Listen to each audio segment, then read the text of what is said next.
Hello, everybody. Welcome to my channel. Now, today I have a very special guest with me. His name is Felix Hyde, and he's a very dear friend of mine, and we do a lot of work together. So I thought I'd bring him on so that he can tell you a little bit more about what it is he does. Now, Felix is a quantum energy healer. And this is a bit of a mouthful, so bear with me, but I want to do it justice and introduce him properly. He is a DNA key code activator through a utilization of light language. He works with the grids, and this is not the type of grid work that is associated with electricity, but rather than it is a spiritual type of grid work. And I'm going to let him tell us a lot more about that. And we're also going to talk about the work that Felix and I do together. We've been working for about 2 years together now, right, Felix? Mm-hmm. Yeah, pretty much around then. And we've had some amazing journeys together. So welcome, Felix. Oh, thank you so much, Allison. It's such a pleasure to be here and to sit with you today and to meet your lovely viewers as well. Yeah. So where do I begin? Yeah, where do we start? So tell us a little bit more about what it is you do, because you do many things, don't you? Yes. Yeah. So my primary is energy healing. So that can range from quantum energy healing to chakra cleansing to holographic energetic structuring, which is where I'm more focused in at the moment. So they all kind of mesh and entangle within one another anyway, because when you clear the chakras, you then might go in deeper and start to remove entities. You might start to remove damages, breaks and tears to the field, and then start to structure the field. So it's all very much interlinked with one another. Now, the holographic fields are like a direct representation of your multidimensional structure and the multidimensional fields. So when I go in to the holographic fields, in these locations, there are points through the time-space continuums holding coded signatures, so key code activations, which would primarily anchor into your field, into your body, and open to activate the DNA at a much more higher level. So depending on which location we are in, we can see it as a kind of upgrade. And in that process as well, it's also a catalyst for bringing up ancestral trauma, hybridized trauma, right.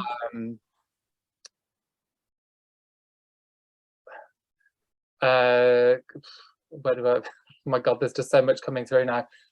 We can also be looking into like the Atlantean grids and the Atlantean timelines, and seeing the cataclysms that are all kind of interlinked and intermeshed through our fields. Going so far as to say we can also look into interplanetary grids, the destruction of Tiamat, and the Maldek codes that really get meshed into the body through when we go through these kind of cycles of extreme trauma. It all kind of sits through our fields, and it's our job at the moment to really open these wounds and start to heal them. And that's where people are kind of getting stuck, that's when they would come to me for help, where I would then guide them in there to do the work themselves, but also I will remote into the field too and start to open their field structure to start pulling things out that maybe can't see if their scope is too narrow, right, or they need that update to be able to really get in there. So okay, yeah, and along with that as well, my sessions will give the client tools that they can use for their own healing, their own beneficials to take forwards. so ultimately empowering them to, absolutely, yeah, 100%. It's always about empowerment and always about reclamation. So everything that I do, you also can do. It's just a case of figuring out how to do it. And sometimes we need a bit of guidance and help into kind of getting there. Yeah. So for the viewers that don't know, what is this grit work you're talking about? Okay, I'll just have some of my tea. Wet my palate. Okay, so grid work comes in a multitude of different ways. It can be that you go to a specific location and then start sensing areas of trauma, areas of degradation, and filtering through different ranges, which can be like a nuclear cleanup. It can be more on the dark magic kind of thing, and the bloodlettings. It can be a release of trapped souls. Now, like I said, there were so many different ways you can kind of do the grid work. I go to different sites, but primarily I would remote in through the fields. And remote view these places and then start to clean from the etheric, from the different dimensional ranges. Right. And we've done some of that work together. Absolutely. As in when, you know, you have the regression sessions, you automatically go to some of these places. And then you physically go to some of these places as well, don't you? Yeah, exactly. So that last regression that we did, I think it was last week, maybe last week. Yeah, very recent. Where we were taken into the Atlantean grids. Oh, that was fantastic. In this location, what I was seeing was, you might have to jog my memory with this a little bit because I haven't watched the recording, but I do remember seeing many hybridized beings. So this is DNA that has been spliced between human and animal, and also interdimensional species and human. Now, this kind of trauma is very, very acute. Acute in the sense as it,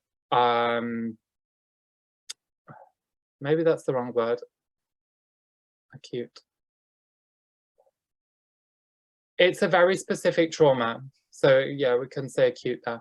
It's a very specific type of trauma that actually blocks the human DNA from coming into expansion into the 12-strand expansion. Now, when we really dive into this, what this type of hybridization does, or what hybridization does, it blocks many degrees of ascension. It blocks many degrees of us finding our gifts, and it blocks the production of or the cultivation of blue starfire quantum convergence charge. Now, this frequency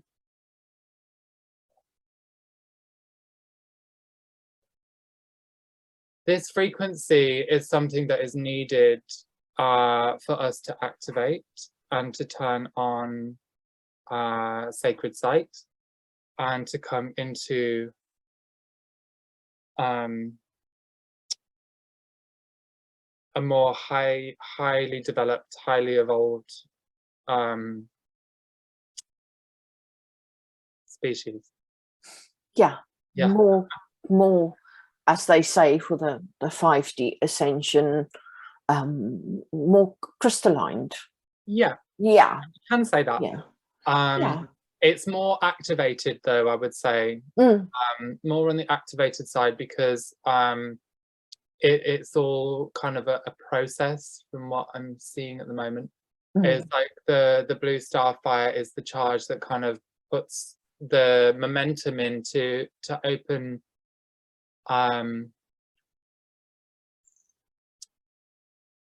the flow of energy for us to be able to kind of come into our sight and our feeling and our seeing, our expanded selves, into expansion through the light body. Yeah. So it blocks, amongst other things, it blocks that kind of ability to really step into a more expanded, highest expression. Yes, yes. And this is exactly the reason people come to see you, isn't it? It's because of blocks. They experience blocks and they don't understand why they're able to move forward. Maybe unexplained symptoms as well. Yeah, I mean, I've had quite a lot of different people come to see me. I've had a couple of people with hybridized wounds from the breeder programs, and full-on infiltration of particularly in women, actually, these hybridized programming sort of things, where mixed with the breeder program to make an interspecies through the organic channels, let's say, so through the womb, but then they get extracted. And what this does is it leaves the womb in a real state of decay because of the radiation. It can be like tumorous, it can be you know, it can be benign, but there can be ulcers, there can be, many different things, but primarily a lot of bleeding. So yeah, I get a lot of weird symptoms coming in. I say weird, unusual symptoms coming in from my clients as well. A lot of them, they really do just need to be propelled forward on their journey. So I get people coming in that are really stuck in really old bad habits and addiction cycles. That's something that I've come from myself. And when they go through those kind of processes, it is a journey to kind of get them into a more balanced state. But when I work that way, I would calibrate more so through the holographic fields. So we are letting go of these old programs through that kind of trajectory over there, to catapult them forwards over like the next 3 months to really give them a push forward. So yeah. So what kind of services and sessions do you offer? Okay, so at the moment I have a 1 hour holographic energetic structuring service, which does all of the above, and then I've got a 2 hour one as well. I've also got a ½ an hour quantum energy healing session, which is more so for the new people that are coming in that don't really know what they want. Yes. Yeah, so I do those sessions as well, which would then be a build up for them to go into the holographic work, because that's really where the magic will happen. Yes. Where all the shifts kind of take place. Yes. And so is this similar to just speaking from my experience having sessions with you, your sessions when we met 2 years ago, around 2 years ago, that was more like the energy healing sessions. So you weren't really doing similar work to what you do now. It's really expanded, hasn't it? Absolutely, yeah. It seems to be expanding like every 3 to 6 months into something new. Wonderful. And even more recently, it's becoming faster as well. So, yeah, it's quite interesting to see that kind of develop at the moment. Yes. But when we first started doing our sessions together about 2 years ago, yeah, they were very, very different. Yeah, and and speaking from experience with Felix, you know, I'd have a session with Felix and it'd be quite an experience, because he'd go in and he'd view the body and he would say, you know, you've got pain in your right side, you know, and I'm like, oh, how did you know that? So it was you know, quite an experience getting used to having sessions with Felix, and over time, yeah, it's expanded quite a lot. So what Felix did in the beginning was a lot of energy work, but now he has expanded that, if I'm correct in saying, through working through the grids, and the fields, and the field, the energy fields, very interesting. It's really wonderful. I love doing it. And it's just such a joy as well to see the change coming through the clients afterwards as well. Even hearing back from them like a month later, I'm like, oh my God, this has happened, this has happened, this has changed, I've let go of this person, that person, you know. And just to see them come online, even when they're coming to me and saying, oh my God, I saw this vision. I don't really know what it means, but at least I saw it. Like, it's just so great to see that they are opening into their own abilities, which has been such, I feel, so much a part of my path to help them kind of come into this sort of stuff and really get confident with it. Yes. So yeah, that's been really nice.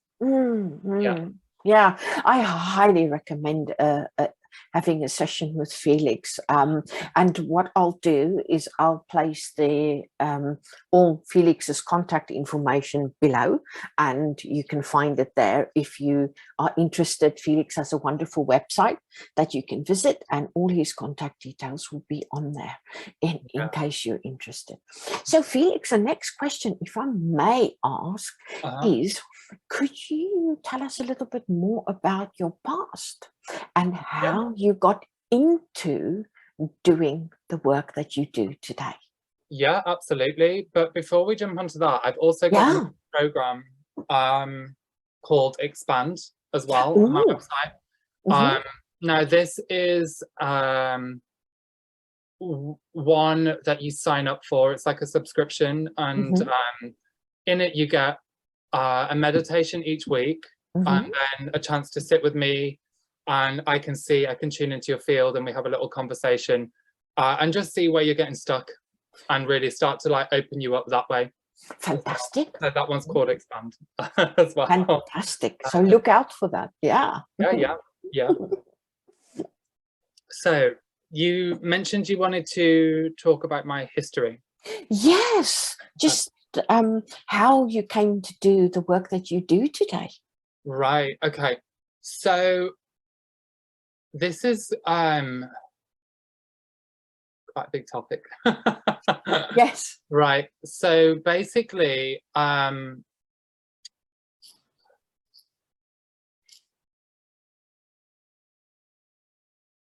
do I begin? Okay. So I've had quite an imbalanced upbringing, with parents divorcing and my mom with some mental health issues, which then I inherited along the way. And then this broke into addiction issues as a coping mechanism. So to really understand that and to break it down would be to go into all the past life issues and hybridized issues and things like that, where we carry so much shame and trauma, which then manifests in the physical life, in the present life, as these experiences that trigger the mental health, the shame programming, the guilt, and the heartbreak, which then primarily goes into the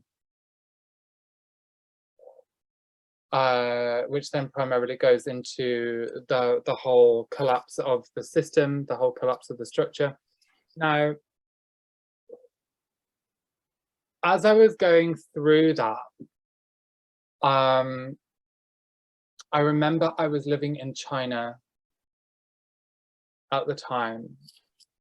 I mean, it was kind of like a slippery slope anyway, to be honest, from like teenage years up until 26, when it all started to collapse down. Because I was using the drugs and drink, more so drugs, as a form of escapism to kind of avoid dealing with the issues, until it came to a point where it just started to come up, and I was like, okay, I'm faced with this. I had to kind of like deal with it in the way that I knew how to, and I didn't really know how to, so I just cried a lot. But also through this progression, when I was living in China, I had spirits that were in my house, in my apartment, that were walking through the corridors and banging on the walls. And I thought it was my housemate. Me and my housemate was like, oh, Natalie's home. So we went out to look, and there was nobody in the house, who had just walked through the corridor banging really loudly 3 times. And there was a painting on the wall that was swinging from side to side. So we just thought, okay, whatever, maybe it was the neighbours. I don't know how we thought that was the neighbours, probably all the mountains of cocaine that we were doing and drinking, like bottles and bottles of vodka. So went back into my room at the time, and progressively these kind of situations would get worse. Now, it got to a point, one time I was sat at my desk in the living room, and I'd slipped into trance. And when I came back from the trance, I had a blood clot in my right arm and physical damage down the left side of my neck, where I was kind of like locked into position. Now, I don't want to call anything back, but yeah, so that happened, and I had to go to hospital. I couldn't work for a while because of this like blood clot, and I couldn't even travel home. So yeah, it was pretty awful. And during that period, my mental health was declining really quite a lot, and going into points of psychosis, which then continued when I finally made the step to come home that December. I didn't go back, really. It's like I got home, which was a struggle in and of itself, because I missed 2 flights, and yeah, everything was kind of going tits up there. So when I actually arrived home, I was a complete mess. I really was. Which then led to more psychosis. And I need to just add here as well, I was actually being treated by, I was seeing an American doctor over there, who had prescribed me a lot of medication at the same time as well. So I feel this kind of factored into it, as well as a kind of physical attribute to be a catalyst for the change to happen, to come into that state where I needed to get help. So when we look at this as well, I'm looking at this from a place of no judgment. and just observation to really see the story as a whole. So the medication that I was put on was, oh my God, what are they called? Like one of them was a Prozac. The other one was like Valium, but a lot stronger. I forgot the name of it. It was quite a popular street drug for a while. Let me just Google this just so that I can find, because I want to get this right. So these kind of things have a massive impact. Such heavy drugs. Absolutely, yeah. Yeah, Xanax, that was it. Ah, that's the one. Right. So I was put on quite a lot of Xanax per week. I think it was something like 30, no. I think it was like 30 pills every 2 weeks I was on, something like that. And that's quite a lot. And they were quite cheap over there as well. So there was that. Now, my type of chemistry is a very, very active, high energy chemistry. My energetics are very like high. So I need to be tired out quite a lot. So instead of putting me on a downer without proper assessment, they'd put me on an upper, which essentially, without knowing, I was kind of put into such an elevated state where I didn't recognize that I was in a state of mania because I was also doing drugs as well at the same time. So it's like all of this kind of enmeshed together. Yeah. Kind of plays out. Now, when you go through these points of mania, you lose control of your being, your body, and it feels like you've got no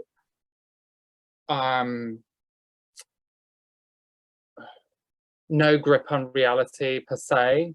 You've got some choice potential, but it gets overridden sometimes as well. Now, whilst that was occurring, and I was also doing all these drugs as well, the psychosis was increasing, and I genuinely didn't even recognize it as psychosis, which is when you're under it, you can't pinpoint the signs. So a lot of that was coming together, which led to the crash where I ended up in hospital for 2 weeks. So I had a suicide attempt. And then from then, after having that big crash, the doctors changed my medication immediately. And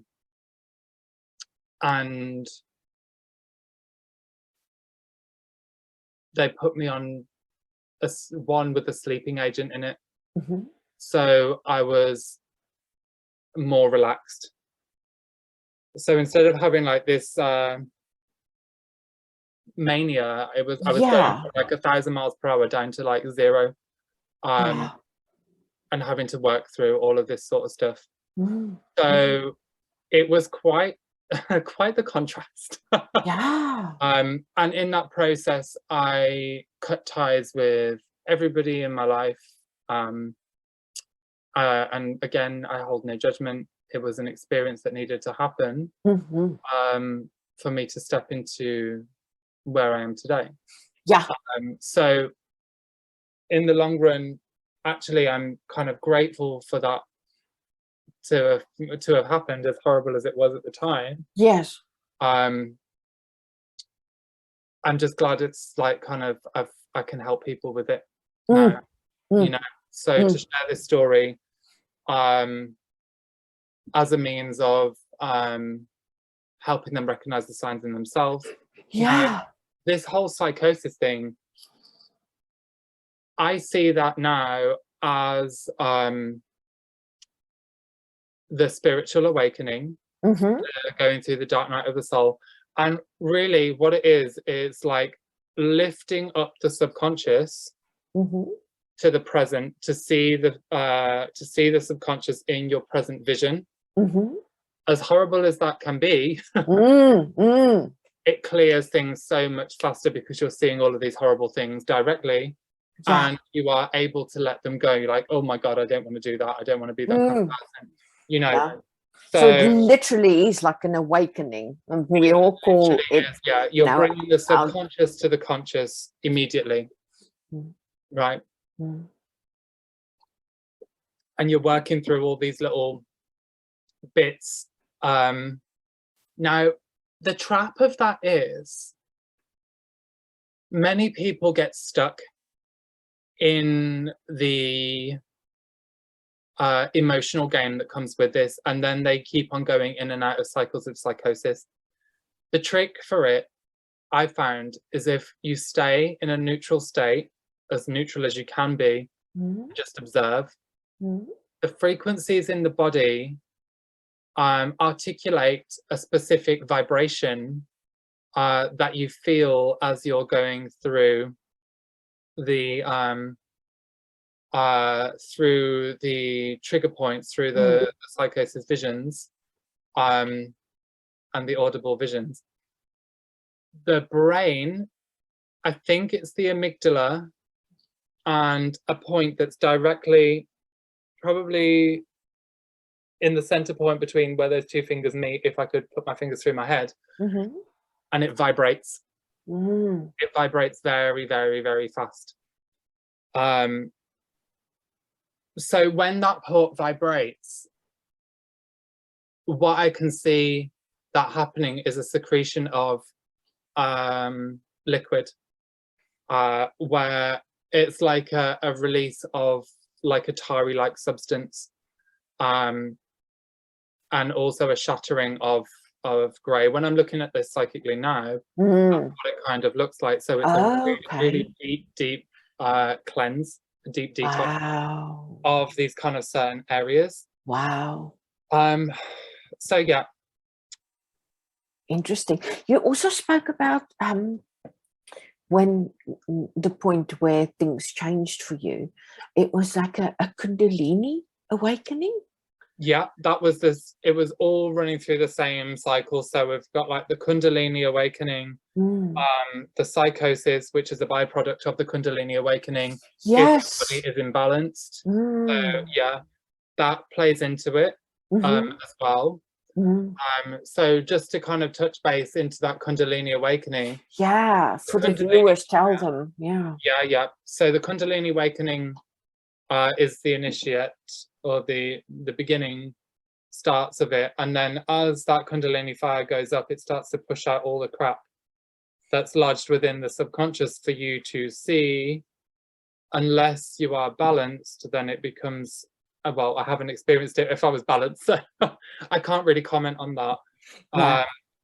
Apart from in the later days, the past 2 years, when I've had Kundalini activation, and it's been more fire. I can feel the fire rising. And all the colors start to come on, and it becomes more, I'd like to say like a trip, but more divine. It's because it's the dimethyltryptamine chemical that's releasing from the pineal gland to,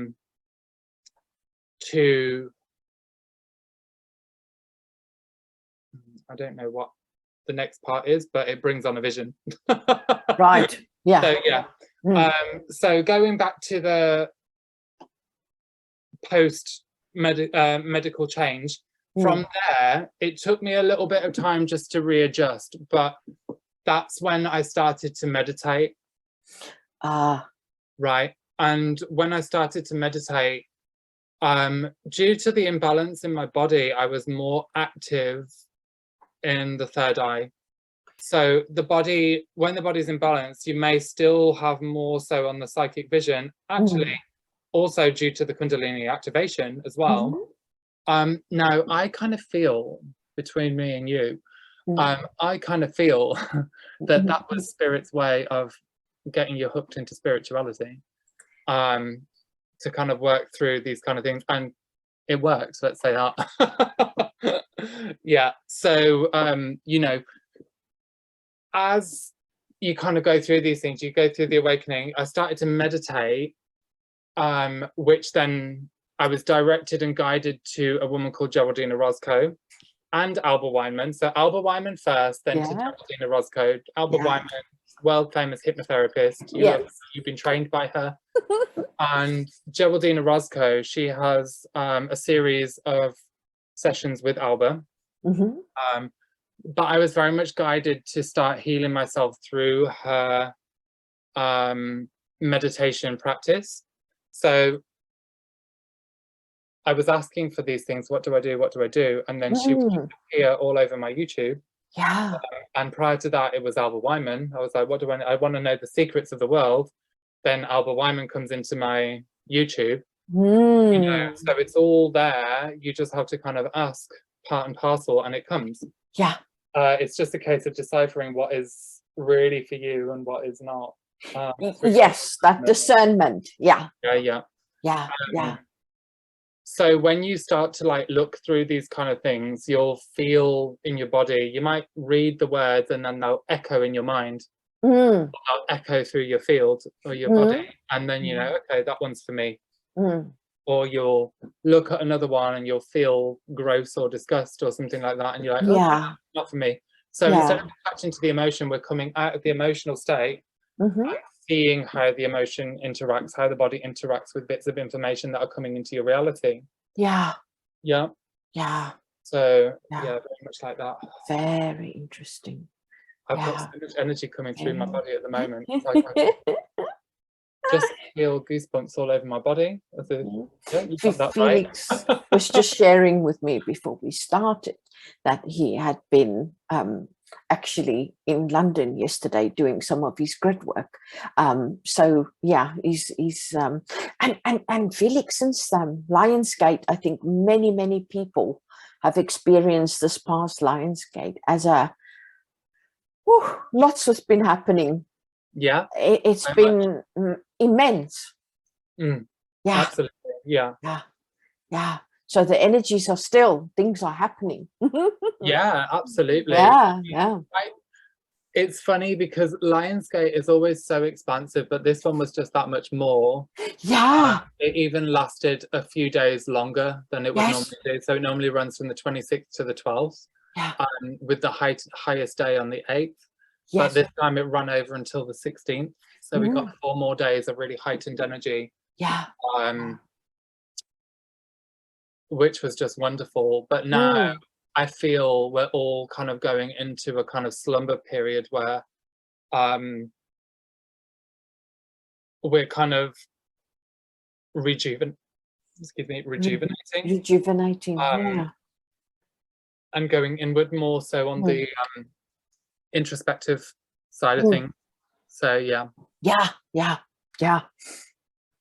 so Felix and I met through we both went to a gathering that Alba Weinman did. So occasionally what Alba does is, because she feels that there's so many of us out there and we tend to feel kind of isolated. So what she was doing is trying to bring people together and to, you know, form their own tribes. And Felix started to, we all shared, you know, our information, our email addresses when we met.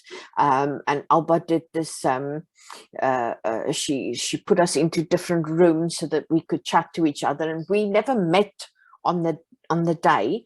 However, Felix did reach out to people who were sharing email addresses, and he started doing meditation. You still do that, don't you, Felix? On once a month on a Sunday. Absolutely.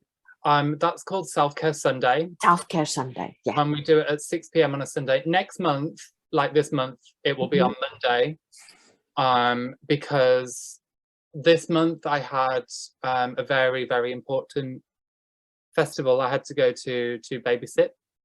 So it was more like a babysitting holiday, really. And next month I am featuring at Stockport's Rosemary Douglas's Mind Body Soul event. Okay. And that's held at the Masonic Hall, Stockport. Dun, dun, dun. Oh. So I'm gonna try and scan that place before we go in. Play it safe. Yeah. So fantastic. Yeah. So we Felix reached out and I went to one of his meditations, and then I have literally just finished my course with Alba and Antonio Sanjo doing introspective hypnosis. And that's when Felix and I started working together. I said to him, if you ever want a session, you know, I'd be happy to facilitate. Yeah. And yeah, we've never looked back, Felix. We've been working together, exchanging sessions, you know, since then. And we've had some amazing experiences through both our sessions, really. Felix's sessions with me, and yeah, there's always some, you know, amazing things that happen. When Felix and I started out, Felix, you had a feeling before we started, like how people feel, you know, when they, and I'm telling everyone this because I'm not saying, you know, past life regressions are for finding out whether you were, you know, a previous king or a queen or a god or, you know, whatever it is. That's not what that is about. You know, it's about doing your shadow work. But Felix beforehand had a feeling that he, you know, it was drawn to Thoth. And so in one of our first sessions together, Thoth came through, and I remember the energy, you know, we were working online because this was COVID times, and, you know, and it was incredible, the energy that came into the room. And Felix is, you know, not anywhere near me, he's miles away. And, you know, this energy comes into the room, and it reminded me about how Dolores, you know, would explain her. She always had two different recorders that she would record, because one, without fail, you know, with the energy coming in, would break or blow because of the amount of energy that came in. So that was incredible. What else have we had, Felix? We've had light beings come in one session and explain to us about the elements. It was such a long, intense session about really just going into explaining air, water, and fire, and earth. It was beautiful, you know. Absolutely, yeah, because they were also coming in to show us about elemental manifestation as well, working with the elements to manifest. So I guess, like, with that, it would have been a type of magic.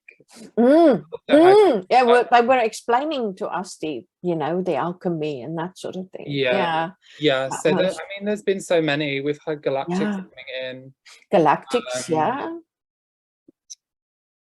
and this last one, we had a trip to Atlantis, and aside from what you explained earlier about what you saw, you saw about the crystals and how the crystals were manipulated. And this was minutes before Atlantis went down, that you explained what happened to you there, and, you know, just how, you know, in detail, you explained how, you know, the earth, you know, just cracked, and, you know, it was like a big earthquake, but then also like a volcanic eruption. It was weird. It was like I was seeing the volcanic eruptions from other points in the planet, and at the same time there was like a kind of earthquake, a tsunami. There was a lot of things that went on in that moment. but the primary thing that caused it were these explosions. So yeah, it was just so bizarre how all of that kind of came together. Yeah. So yeah. And then one of the ones that I sort of, you know, enjoyed for the sheer because of the work I do, you know, wanting to show people that this stuff, you can't make this stuff up. You know, Felix had a session with me and he was explaining about a castle in the Netherlands somewhere. Yeah. And that wasn't what the session was about. And he was female and he was young. And he was in this castle and he was going up the tower. And the session was completely about something different to do with Felix's growth and his shadow work that he needed to do. So the focus was there. But he explained that he was female, young, he was Arabella, and he explained to me about this castle in the Netherlands. And he actually remembered the name of the castle. And so it was a couple of days later, I remembered him telling me about this castle. And so I started doing a little bit of research and I looked it up. And true as Bob, I found this random castle in the Netherlands with this name. And then I started sort of, oh, and you remember the time frame as well. It was the 1500s. I don't remember something that. like that. We'd have to re-listen, but it was around the 1500s. So we Googled, and I Googled the time frame that Felix gave and this castle. And then in Wikipedia, I found the family name of the family that lived in this castle at this time. Then I Googled Arabella with this family name at the time. And true as Bob, there is a Lady Arabella currently who is a descendant of Felix from that lifetime down the line. It's just incredible how these things work. Yeah, and the family obviously don't live in the castle. They left the castle for whatever, I don't know, for whatever reason. She's in London somewhere, but it was incredible just finding that and thinking, wow. You know, absolutely, yeah. You just can't make this stuff up, can you? You really can't. Yeah, no. And there was lots of lessons in there for Felix that session. Also, the whole, you know, scenario about, you know, the family and, you know, the elitists and, you know, that kind of thing. So yeah, big lesson. Yeah. Very interesting. Very interesting. Yeah, it was really amazing. Yeah. And we've done quite a bit of work in the 2 years that we've you know, with each other, really, learning so much shadow work, and you know, we've done lots of inner child work as well together, and that kind of thing. So yeah, it's been an amazing journey, and that's why I brought our Felix on today, just to share with you. So yeah, Felix, thank you so much for coming on my channel today, and thank you for sharing all your knowledge and your experiences with us today. Really appreciate it. Thank you so much for having me, Allison. I'm Thank really looking forward to our session tomorrow as well. Yes, we're having a session tomorrow, and we're always excited when we have sessions. So yeah, see what comes up. Yeah, perfect. Yeah. So thank you so much, Felix, and we shall bid you farewell today. Yeah, thank you so Bye, much. everybody. Nice to meet you. Bye. Take care. Bye.